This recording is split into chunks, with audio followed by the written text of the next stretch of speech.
Sandrine Pégrand. Monsieur Messier, avec tout le respect que je vous dois, quand vous dites vraie victime, attention, on en est juste là au début de l'enquête. Il y a malheureusement, et ça aussi je dois le dire parce que c'est une réalité, il y a aussi des femmes qui mentent.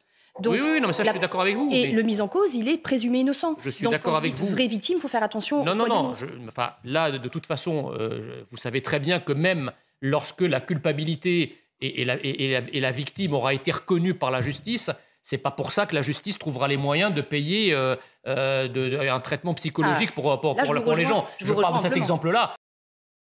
Après, je voudrais rebondir sur un propos, de l'avocate sur votre plateau, quand elle dit: Sandrine «Les Pégrand. femmes m» oui, voilà, les femmes mentent.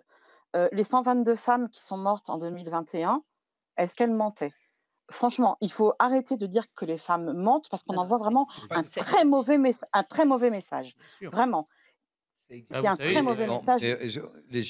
les chiffres s'affichent, 121, une hausse de 20% par rapport une à femme, c'est un 2020. être humain, madame, hein, Ah vous oui. savez, une femme, c'est comme un homme, ça ment, hein. Ça peut dire la vérité, mais ça peut mentir aussi. Je veux dire, c'est faux. Alors, pour le Bien coup, sûr, mais sur le nombre bien ça sûr, serait sexiste de dire qu'une femme est dénuée de défauts et qu'elle n'a pas les mêmes défauts que tout être humain.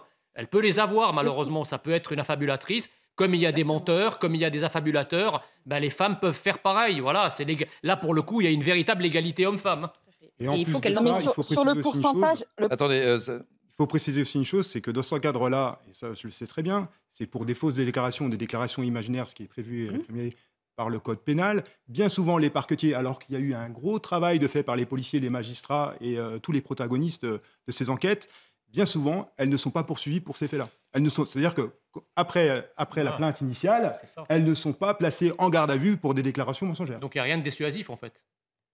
Oui, c'est ça. Sandrine Pégrand. Oui, et en plus, juste pour répondre à Sandrine Boucher, il faut qu'elle l'entende parce que malheureusement, je le constate moi, et même dans mes procédures familiales, parce que je fais du droit pénal et droit de la famille. Et je vous assure que comme par hasard, il y a des dénonciations de faits criminels, que ce soit des viols, que ce soit autre chose, même sur mineurs, ne serait-ce que pour satisfaire une procédure familiale, pour essayer d'avoir la garde exclusive de l'enfant. Donc oui, malheureusement, je ne dis pas que c'est une généralité, je dis juste que ça existe et qu'il ne faut pas l'évincer.